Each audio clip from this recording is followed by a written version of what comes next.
We are going to talk a little bit about BIM 360, getting up and ready, collaborating with your peers and other project stakeholders. And I want to preface today's presentation with the fact that BIM 360 Docs is having some slight degradation this morning. So fingers crossed we'll be able to get through everything that we need to. First thing I want to start off and talk about a little bit, I'm just going to jump over to Civil 3D here. And we'll see how this works, because apparently desktop connector is down also now. So Civil 3D now is connected with BIM 360 Design, and you're able to collaborate through BIM 360 and have your Civil 3D drawings, your projects, your data shortcuts all up on BIM 360. So let me scroll down in my notes over here a little bit. Sharing drawings and surfaces and surface data within the BIM 360 environment. We have a couple ways that we can do that. And the first option is you just set up your tool space and your data shortcuts to point to a location within BIM 360. Let's see what's going to happen. Everything's not cooperating, so so we can see that right now I can come over here to my BIM 360. Disappeared also. Perfect. This will be a challenge. So you can set up your data shortcuts in BIM 360. Let me see if I can go to my slides I tried to put together in a hurry once we noticed that we were having the degradation issues earlier. And let's see. Show from current slide. So we can see right here that within Civil 3D, I could set up my data shortcuts and they would point directly to BIM 360. They would be placed under the project folder on BIM 360 and then within the shortcuts folder that I choose. So I would be in my Apple Spring subdivision, and then underneath that down here, I would have my data shortcuts folder that I set up for that phase of the project, and then those data shortcuts. And then just like your normal Civil 3D workflow, as you set up a surface or alignments, then you can use your data shortcuts and set those up within there. And then anybody that's within your BIM 360 project team can then access that data through the data shortcuts. And then you're not having to email surfaces back and forth or your alignments and that sort of data, and everybody can get updated as alignments change or your new survey surface gets updated from your surveyor. Another way we can collaborate and share surfaces is with the published services. So if we go to our ribbon, and then if we head over to the output tab right here, then under the publish panel, we have this published surfaces, and I'm working in Civil 3D 2021 today. So we could push out just the surface file, and it'll be a clean drawing with just the surface, and then your Revit users would be able to bring that in so that they could have your existing terrain or any upgraded site design that you might do for the project, and then the architects could bring that in to work with as well. That's real quick. I wanted to go over that fairly quickly. So we'll jump back over to BIM 360 on the web here.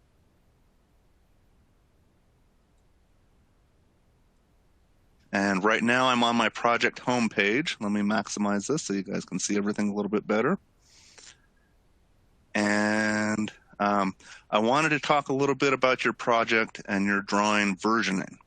This is one of our poll questions. How often do you have to go back to an older version of a drawing, or sometimes you just need to see what has changed? So to do that, we'll jump over to our waffle over here, and then we'll go to document management. We'll see how fast this works and keep our fingers crossed that it's going to work the way we want it to. You would browse underneath your project files to wherever you have your drawing stored. And then let's come under here to civil. And I'm going to come over here to my Apple Springs subdivision roadway. And I can see that that drawing currently is on version 8. And it was last updated today by myself. So if I come over here and I click on that V8, it's going to pull this up where I can see all the previous versions. I believe last I heard is that you can have up to 1,000 versions of a file on BIM 360 that it keeps track of. And then if we want to, we can either copy this file, we can download the source file, or if I click down here on this compare versions, I can then select what versions I want to compare. I know I want to compare my current version, and then I'm going to come back here to V4 and see what Ken was working on and see what might have changed since then. So I'll just simply click on the compare button, and that's going to bring it up and show me what I've got going on. So I know on document B, which is the V4, I'm looking at the 2D view. So I want to make sure to choose the 2D view over here so that then I can then compare those changes.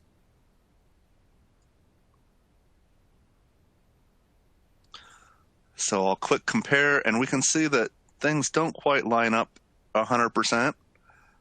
So I would click this align button, and I would just zoom in a little bit, and then I can move. We see the red version moving around, so I can move that to align to some points that I know should not have changed.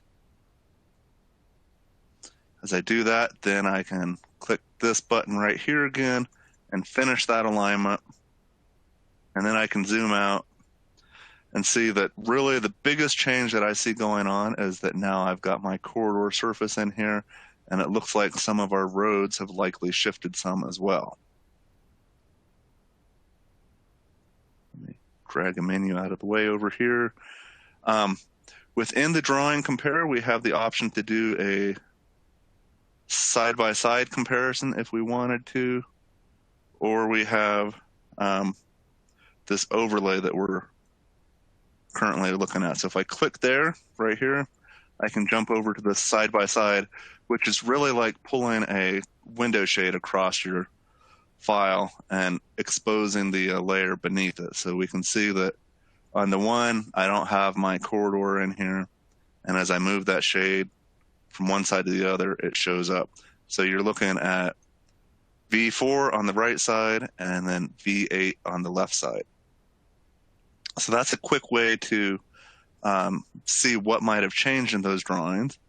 So I will close my compare here real quick.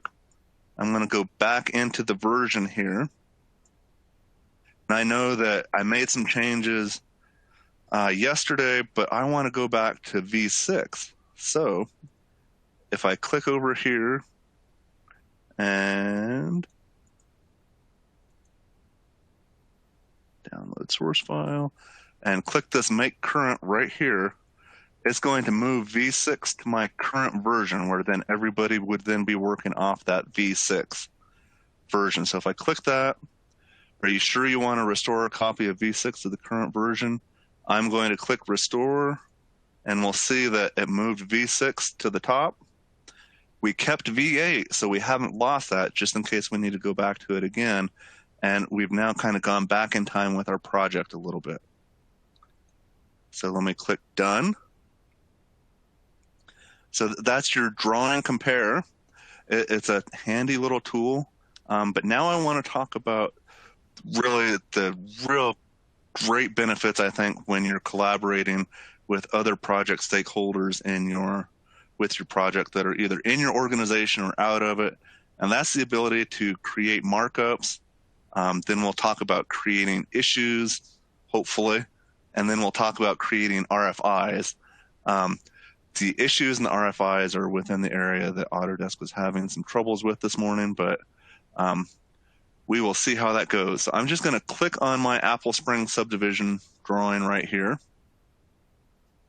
And we see it opened up a viewer. I don't even have to have Civil 3D. That means that anybody within your BIM 360 project has access to open and view these drawings. They don't have to have the Autodesk Civil 3D software on their computer.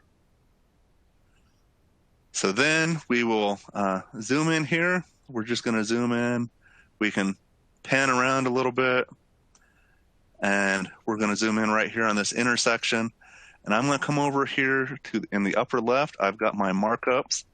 So if I click that, it then brings up a toolbar over here on this side where I can come in here and freehand draw if I want to. I'm just going to circle that. That's a little obtrusive on how thick that is. So we should be able to change the thickness of our lines a little bit here. Let me click on that and delete it. There we go. So not quite as offensive. So we can circle that, and then I can just come over here and add a call out. I'm going to zoom out a little bit so that we can see my text. Make this a little bit smaller. And we're going to say, check with city for new detail. We can just add a simple note in there, simple markup so that we can add a reminder in there. We could come in here and do the same thing with our parking lot here if we needed to add a revision cloud.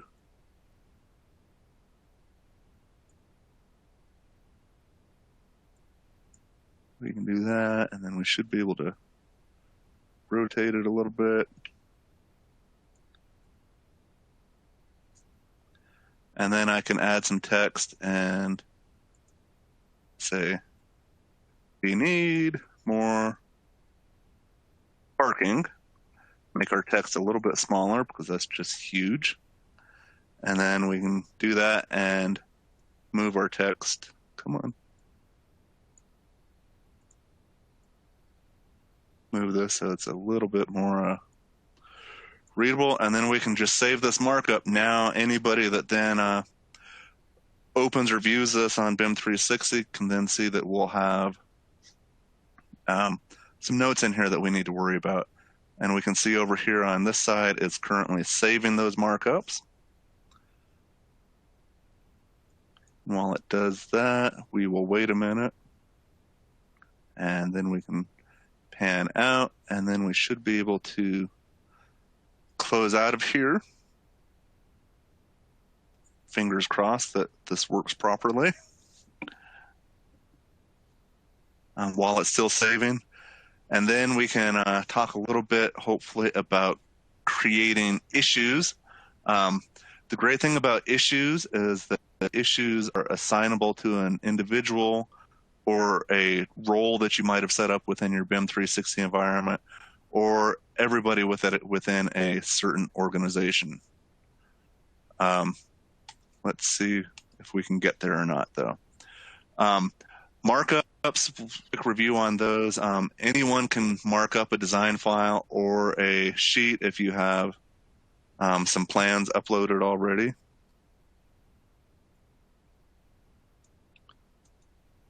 So let's let that finish saving. And then within markups, when you create a markup, you can also add attachment to those markups. Where in this markup up here where I called out the curb, somebody could then go in there and upload the new spec for that curb detail. Issues work very much the same way. You can add attachments to those. And then the great thing about issues is that you can assign them to different people within your project.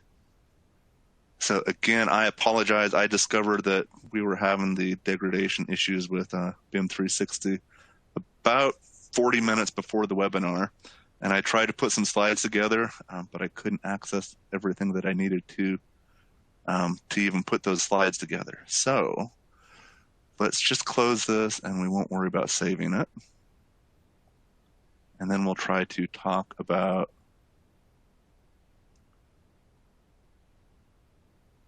our issues and our RFIs while I get loaded back into BIM 360, if I can. Is there any questions that have come up within the Q&A panel? Not as of yet. You can keep going right now, but if you do have any questions, please do put them in the Q&A box. We'll get to them at the end of the webinar or while Corey is talking there. Perfect. So we're back into BIM 360. That's a good thing. If we wanted to talk about issues, so let's come over here to our 30% construction drawing set. I've got a couple PDFs I uploaded, and just within the document management here, I can see that there's already a markup on one of these sheets. So let's go into R3 and see what that markup was, and then we'll see if we can't create an issue.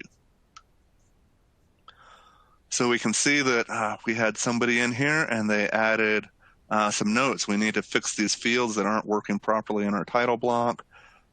We need to fix the match line for the road and this fantastic black blob of shading that we often get when we're using plan production. So we just need to fix that with some color or some transparency. So simple notes there in the markups that your drafter can then take care of. Let's go over to the issues and see if we can get there. It's not looking like we're going to, because this is the spinning hamster wheel that I got earlier that got me nowhere. This is a real challenge. It's kind of a bummer. The toughest thing about setting up your BIM 360 to really make it work and function for you is to make sure that you have your users and your roles set up properly. So let me come over here to my the waffle over here and go under Project Admin. And we'll talk a little bit about users and roles and why those are so important. So if I go into my members tab here, I can see that I currently have 4 members within this project. They're all applied software users, and then we can see that they all have a slightly different role. Myself, I'm in there as the BIM manager and designer. We've got Jason, he's our surveyor, and Ken is our civil engineer, and then we have Marks, our construction manager. So within each of those roles then comes a different set of rights that they have, just like we can assign different rights for a company as well. So let me come over here to my companies tab, and we can see that I've got applied software and their information, and then they've got all of our projects up here for applied software. We don't need to look at that. And I could come in here and edit this information. That's not what I want to do. So we'll come over to our roles tab and we'll see if this is going to get there or not. Perfect. Okay, so as I look through my roles, this is the challenging part for end users of BIM 360 when they're setting things up, is there's so many different roles in here. I'm just scrolling down. We can see all the different roles. So we need to figure out, what rights does each one of those comes with. So I've got an architect, and I see that an architect can be a project admin. They have document management as an admin. They don't have anything to do with project management, field management, assets, model coordination, but they do have admin rights within the design collaboration and within the insight modules. So if I assign any user the architect role, they're going to, by default, end up with these roles. We can see that the BIM manager has admin access to almost everything except for the asset management, and that's just not a module that we have set up and working yet. So the BIM manager kind of has all the power. With our civil engineer, we can see that they don't have project admin rights, but they are a member, which means that they can view and look at things within the document management and the project management. And then same thing with our model coordination and our design collaboration. We could remove a role if we decide we've got too many, which if I was setting up a account roles for my company, I would thin this out quite a bit probably. But by default, these are a lot of the ones that come out of the package. So it's really important if you're going to set up and create issues or RFIs within BIM 360 that you want to properly have your roles assigned to your users. That way, if we got in there, let's go try one more time and see what's going to happen. So I really want to show you guys this. This is the exciting part. And let's go back to projects. Apple Springs. And then go back to document management here. While we wait, I'm going to jump over here. And if you guys are using Autodesk products, this is just a little side note for you.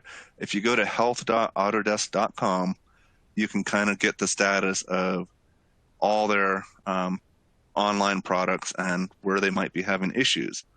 Revit Live is discontinued at the moment. BIM 360 Docs, which is where we're trying to work today, says they're currently experiencing degradation in the performance of the issues service, and it's also affecting RFIs. They don't have that noted here yet. So you can always go to health.autodesk.com to check on the status if you're starting to have issues with a particular product. So let's jump back over here to BIM 360, and then let me just go over here to CAD and under my civil, and we'll see what we can't do here. Let's jump into my surface drawing here. You can see that. I'm going to click my Issues tab over here on the left, a little triangle, and we'll see if we can get it to work. It doesn't look like it's going to happen, unfortunately. Such a bummer. I was really excited to show you guys this. The important thing I really need to reiterate is you need to set up your company roles and what permissions, what they're allowed to do, and then your individual user roles and permissions. And that's going to be the outline on who is able to do what within your BIM 360 environment, and make it easy for you to assign issues and make responsible parties for those issues, and then being able to track those changes. And same thing with your RFI. And if you're having issues setting that stuff up, Applied Software is always here. We'd love to team up with you and get in there and make sure you've got your account set up properly, as well as you have all your users and roles defined properly as well. So if you need to reach out to us, I think we've got a link that Alyssa might have set up or shown.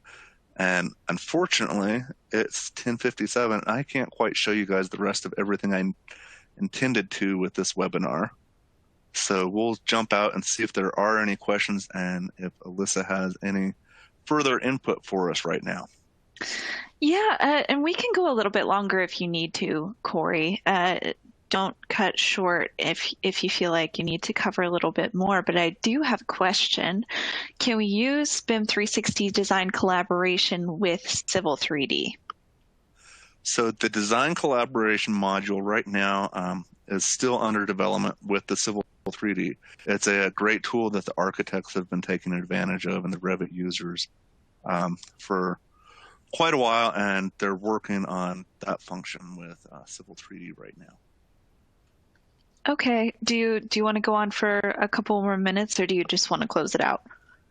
If we've got any more questions, we can cover that. Otherwise, I think I'm just going to have my spinning blue hamster wheel here, and unfortunately, I wasn't able to grab screenshots of those this morning for this very reason. So All I guess we'll right. just have Well, to close it out.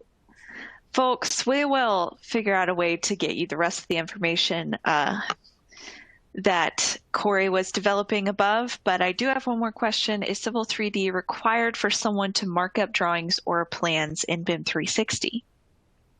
Absolutely not. And that's the great thing about it is your project stakeholders, whether the project owner or the architect or maybe your contractor, you can make them part of your project. And they don't have to have Civil 3D to get in there and view things. Like I'm viewing my surface file right now, and I'm not using Civil 3D at all. So it allows your other project team members to get in there and see things without having to have all of the software.